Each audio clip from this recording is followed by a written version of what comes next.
BK, big business, we linked up in the UK with them outlaws, no limit forever, and we mash hard, and we stay out the cheddar. Hey yo, you already know what time it is. This your boy M. Nell, Merciless, the one and only. You know I'm always tuned in, every day, all day. You already know who I'm rocking with, that ain't a question or a doubt. I'm rocking with my fucking boy, live from the UK, Fonzie Neutron, huh? Right. Oh man, LayLaw is a straight up fucking OG. That's all I can say. I never met nobody that could smoke as much weed as Law, not even Yuck Mouth. And Yuck Mouth can smoke a lot of weed. Law, a story about Law. One time, man, so many, bro. We would sit in the studio, and to be such a serious type dude, he was really funny as a motherfucker. Like, hell man, yeah, so he was we funny. brought the humor out of niggas because we was from the hood, but he was hella funny. You know what I'm saying? So Man, we would start bagging on each other. We had different names for each other and shit.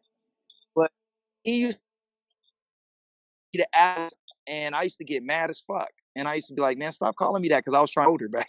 And he was like, the adolescent wants to be an adult, the little Bambino. And right. that was before my name was, I think, Bambino. I think I was kind of deciding on what my rap name was going to be.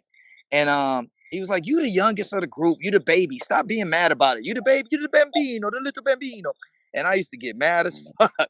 But Law really had like a aura about him, though, in the studio that was real serious as far as getting the sound right, like an echo sound with all the mix engineers.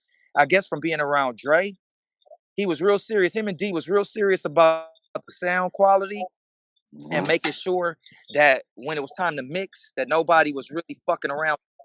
Like, you could play around when you was recording the music, but when it was time to mix the music, real serious business. And I remember when Pac came into the studio, when we was doing What's That You Say? And do you know this nigga Pac wanted to do the hook? See? And Law knew him so well. Do that on the remix. And nigga, I've never seen Pac. I'm not gonna say this in a disrespectful way. I never seen Pac respect somebody where it was almost like he bowed down the Law like I've never seen him do elsewhere in history. Even when Cube got there, him and Cube went to the Lexus and started playing each other's music. I remember that was before Bop Gun got mixed. And Cube played the raw version of Bop Gun, so it was still the sample from George Clinton. It didn't have George Clinton on it yet. And then Pac will play something, and then Cube will play something. So we playing basketball, ear hustling, these niggas playing each other music like, well, listen to this shit. Oh, well, listen to this shit. Oh, and it was like a friendly competition type of thing. And you was crazy was Cube had the better music to me at that time, but Pac had the more confidence in his music. So it made his music as good because he was like, nigga, well, listen to this.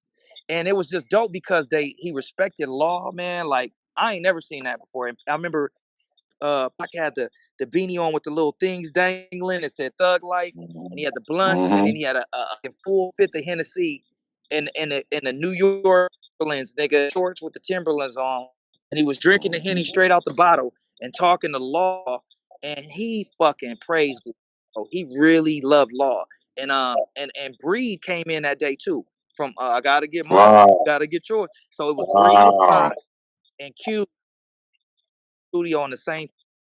If we would have had social media back then, nigga, that would have been the livest studio session ever from the video. If we would have had social media back. But yeah, man, I say that all the time too.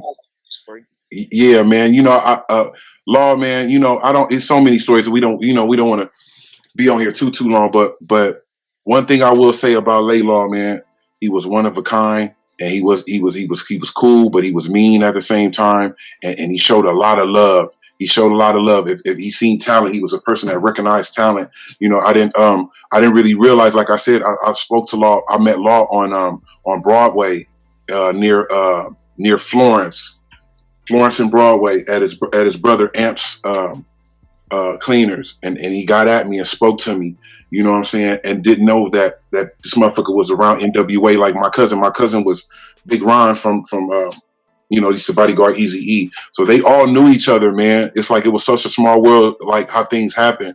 What I will say about Law is that I miss him, man. He was a good dude, and just like Ice-T, if you in this business and you're trying to really do something in this business, he'll help you.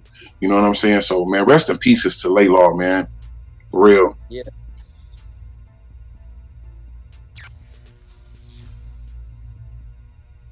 Join us on the line, BoutOnline.com, for the hottest UK, US flavor. Don't forget to like, share, subscribe, and hit that notification bell to be updated on new drops and content.